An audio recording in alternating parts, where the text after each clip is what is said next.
March 27ஆம் தேதியை யாரும் தவறவிட்டு விடாதீர்கள். அன்றுதான் ராமநவமி. ராமர் அவதரித்த நாள்தான் ராமநவமி.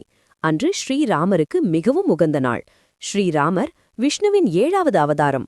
ராவணனை வதைக்க மட்டுமல்ல, ஒரு மனிதன் எப்படி வாழ வேண்டுமென்று உலகத்துக்கு காட்டியவர்.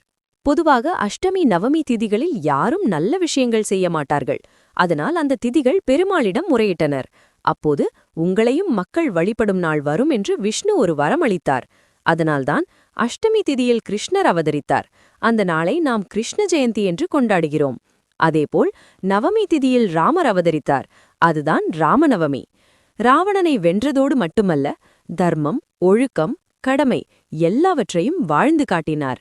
இந்த நாளில் ராமநாமம் சொன்னால் மனதிற்கு அமைதி வரும், துன்பங்கள் குறையும், வாழ்வில் மேன்மை காணலாம். ஸ்ரீராம் ஜெயம். ராமரை நம்புறவங்க லைக் பண்ணுங்க. ஜெய் ஸ்ரீராம் கமெண்ட்ல சொல்லுங்க.